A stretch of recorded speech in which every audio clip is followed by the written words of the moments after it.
I'm here on one of the most typhoon-prone islands on the planet with one question. What does Japan understand about storms like these that America doesn't?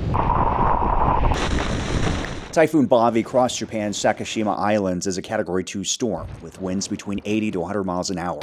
Not the same monster that left destruction across Rota just days earlier, but I've seen storms lose their strength before. This isn't a story about a disaster. This is a story about how two different cultures have learned completely different lessons on how to deal with the same kind of storm. At first glance, Ishigaki doesn't look like one of the most dangerous places in the Pacific.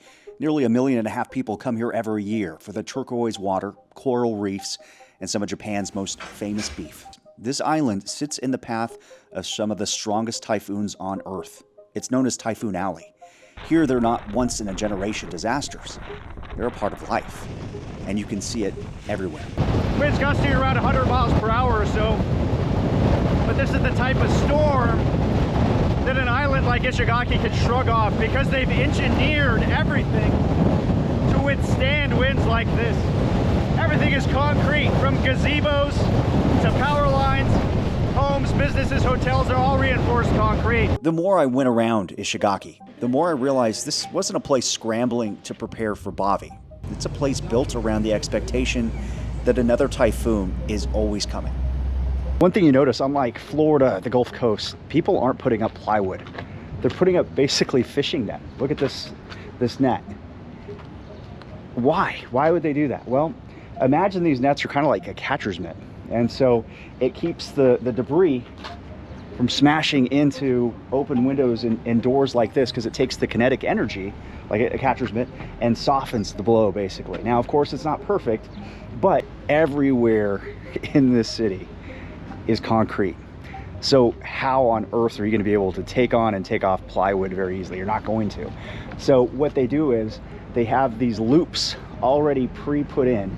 And so it just takes a few minutes. They put the net up, put through the loop, and they're prepared for the eventuality of a typhoon. And unlike the Gulf Coast, unlike the United States, where some of these storms are once in a lifetime, these are a yearly occurrence.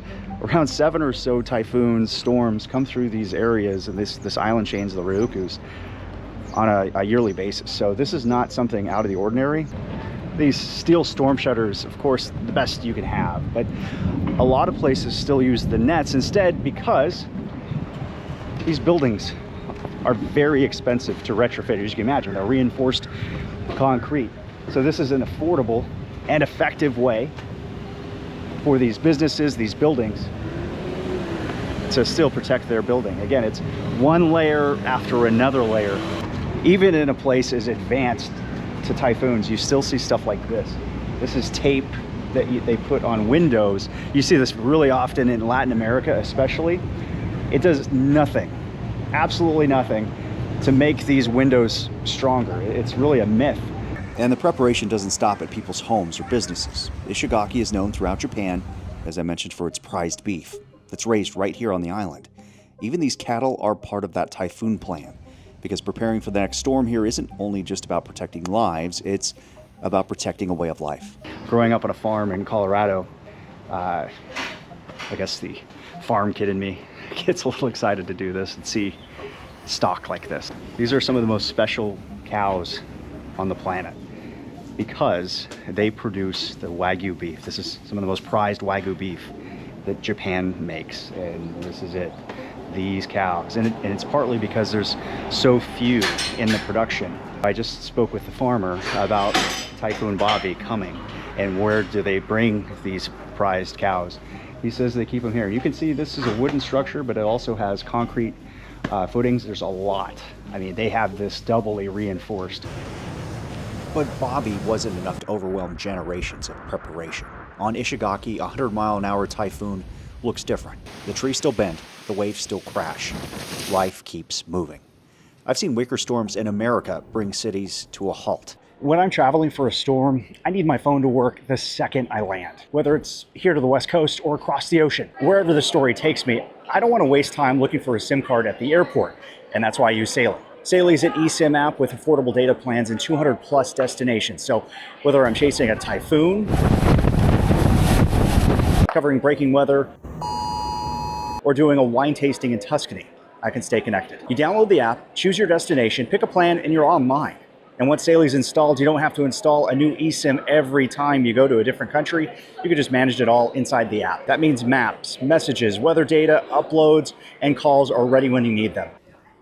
Saely now offers US eSIM phone numbers, which is really useful when you need a US phone number when you're traveling abroad for work. So before your next trip, get Saely. You can use the code Petramala, that's my last name. That will give you a 15% discount on Saely data plans.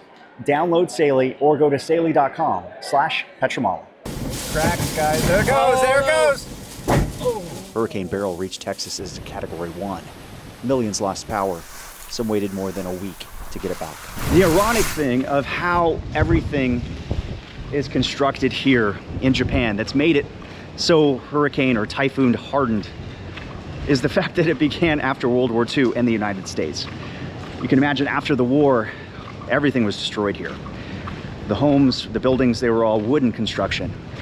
And wood was in a big time shortage after the war. And so the US military brought in concrete construction. And so that became the standard here.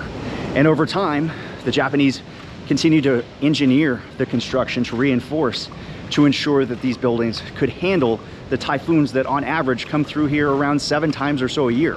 Remember, these are not once in a lifetime type events. Usually they're multiple times a year type events, at least a storm that's brushing by or nearby. Not necessarily those direct hits, but that constant flow of typhoons nearby makes sure that people don't take these for granted. And the fact that the codes are not just codes by county or by city or by state like they are in the United States. Rather here, all of these are based on one single national code. And so this new construction that's happening is based on the updated national code here in Japan, and it's built to withstand disasters like this. That's why you look around, the equivalent of a Category 2 hurricane, the power's on, you don't see anything lying around. There's no power poles that have been knocked over. There's no awnings in the street. You maybe see a few limbs here or there. But that is how Ishigaki and the islands here in Japan, and also even up into mainland Japan, they're able to withstand disasters much more easily than the United States. They spend billions in the United States on recovering from disasters, but here in Japan, they spend their money on preventing them from ever happening to begin with. And so this is Saturday. By Monday, heck, probably by Sunday, all these shops, all these izakayas, which are like bars where you can get meat on a stick and beers and highballs, they're going to be open for business, ready to go. And nobody's really going to be talking about this storm probably by the beginning of the week. We expect to fly out tomorrow. To give you an idea, name a place in the United States where you think we could do that. But also, name a place in the United States where you could just be walking down a random side street and you think, you know what? I'm really hungry for some wagyu beef.